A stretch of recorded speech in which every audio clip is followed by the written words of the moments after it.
आज के कालांश में एक बार फिर से आप सभी का स्वागत है, अभिनंदन है। पिछले 3 दिनों से हम लोग सुंदर लिखावट, वो भी शुद्धता के साथ, इस पर एक चर्चा करते आ रहे हैं। आज एक कदम और शुद्धता की ओर के अंतर्गत हम लोग र का संयोग, इस पर चर्चा करेंगे।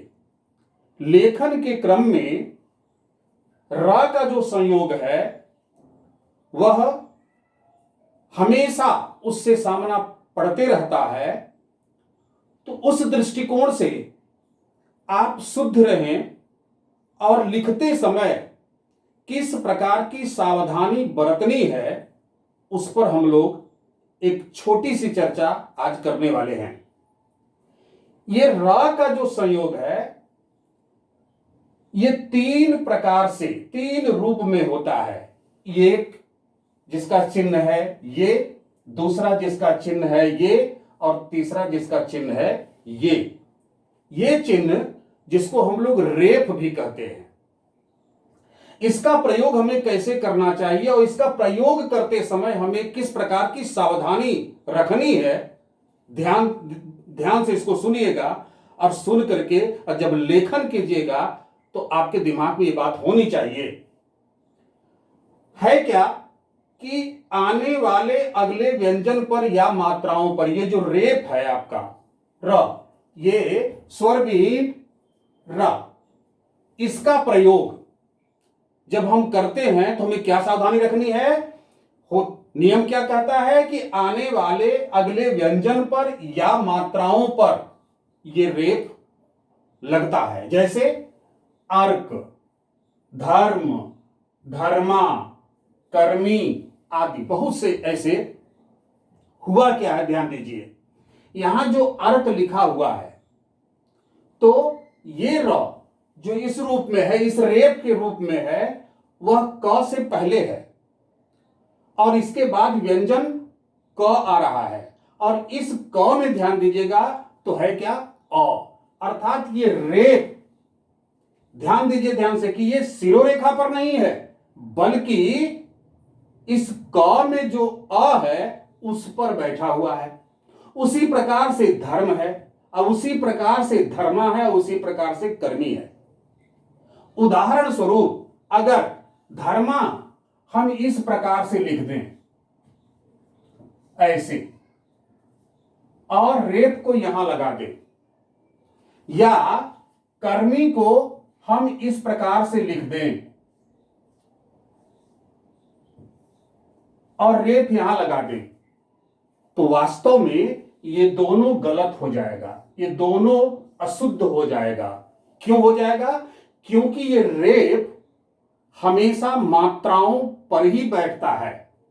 अर्थात यहां जब हम इस रेप को बैठा रहे हैं तो आ की मात्रा क्या होती है, 1 कड़ी पाई, ये आ की मात्रा है।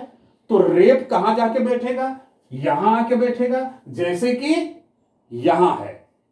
और जब इसका हम उच्चारण करते हैं तो होता क्या है कि अर्क, धर्म, धर्मा, ये र थोड़ा खींच करके ऊपर जाने का प्रयास करता है। ये ध्वनि आप अपने अंदर जब अनुभव कीजिएगा, और इसीलिए ये जाकर अंतिम इस स्वर के उच्चारण के, इस र के उच्चारण के बाद, इस रेप के उच्चारण के बाद सीधे सीधे मात्रा का ही उच्चारण होता है। इसलिए इसको हमेशा मात्रा पर बैठाना चाहिए। अब देखिए, र से पहले के किसी व्यंजन में, यह र के पहले कोई व्यंजन है उस पर अगर बैठाना है ये दूसरे वाले को, तो ये हमेशा ध्यान दीजिएगा, ये बैठता है पाई पर ऐसे, और बैठ कर क्या करता है, अपने पूर्व वाले वर्ण का स्वर अपने पास रख लेता है, उसको आधा कर देता है। जैसे आप देखिए, नम्र, वज्र, क्रम, प्रकाश, प्रताप, अन्यान्य बहुत से शब्द आएंगे। अब यहां ध्यान दीजिए, अगर इस नम्र को अगर हम ऐसे लिख दें, कुछ लोग या ऐसे लोग जल्दी में क्या करते हैं, ऐसे लिख देते हैं, तो क्या है, इसको गलत माना जाएगा। क्यों? क्योंकि इसको हमेशा कहां बैठना है, पाई पर। यहां ध्यान दीजिए, नम्र, वज्र, क्रम, प्रकाश, प्रताप, प्रलाप, अन्य बहुत से शब्द आएंगे। तो ये जो चिन्ह आपका है र का, इस र का ये चिन्ह हमेशा कहां बैठेगा, ध्यान दीजिएगा, पाई पर। तो लिखते समय इसका ध्यान रखना है। तीसरा इसका जो चिन्ह है, ये तीसरा जो चिन्ह है, ये हमेशा कहां बैठता है, वृत्त पर। यानी शुरू में हम लोग चर्चा किए थे कि पाई और वृत्त ये दो आकृतियां हैं जिनसे वर्णों की रचना हुई।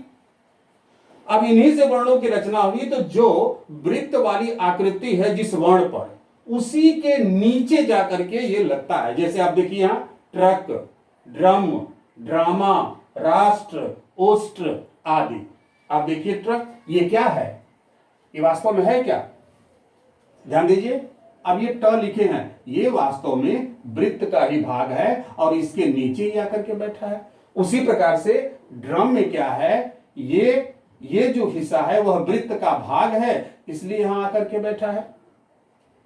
तो लिखते समय, और करता क्या है, कर क्या रहा है, ये ट का अ लेकर के पूरा र का उच्चारण होता है। जैसे इसमें पूरा र का उच्चारण होता है, वैसे इसमें भी पूरा र का उच्चारण होता है। उसके पहले वाला वर्ण क्या होता है, आधा हो जाता है। तो ये लेखन के समय में ये कुछ आवश्यक जानकारी हम लोगों के पास रहनी चाहिए कि हमसे गलती ना हो। खास करके इस रेफ को जब भी लिखा जाता है, बहुत सारे लोग लगातार गलती करते हैं। कभी आप देखिए ये ई की मात्रा है और र यहां बैठा हुआ है। उसी प्रकार से जो भी जिस भी मात्रा पर बैठेगा, वो सीरो रेखा पर कभी नहीं बैठेगा। सीरो रेखा पर वो जाने के लिए नहीं है, हर हाल में मात्रा ही पर जाने के लिए है। इस प्रकार से छोटी छोटी चीजों को हम क्रमशः क्रमवार दिन प्रतिदिन उस पर ध्यान देते हुए जब हम लोग उसको अपने लेखन में, अभ्यास में, आदत में डाल लेंगे, तो कालांतर में चल करके हम लोगों से किसी प्रकार की गलती लेखन में नहीं होगी। बस इतनी सी बात आज आपको बतानी है। और एक और भी बात आपके दिमाग में चल रही होगी, वह यह कि आपने कहा कि 15 दिन का समय लगेगा और रोज एक दिन करके बीतता जा रहा है, तो ये 15वां दिन कब आएगा। तो 15 दिन का जो समय दिया गया वह 15 दिन ही होगा। और इसलिए इस वीडियो के बाद 15 अगस्त के बाद ही हम एक बार आपके पास आएंगे, यह जानने का प्रयास करेंगे कि इन 15-20 दिनों के अंतर्गत जो अभ्यास आपने किया है, तो आपको कहां दिक्कत महसूस हो रही है, क्या परेशानी महसूस हो रही है, परिवर्तन हुआ कि नहीं हुआ, ये तमाम सारी चीजों का आकलन हम लोग करेंगे 15 अगस्त के बाद। अर्थात सुंदर लिखावट और शुद्ध लिखावट के लिए इन 4 वीडियो में दिए गए निर्देशों का पालन करते हुए आप अभ्यास करें। निश्चित रूप से आपकी लिखावट सुंदर भी होगी और शुद्ध भी होगी। इस तरह से आज यहीं पर हम इस कालांश को समाप्त करते हैं। धन्यवाद।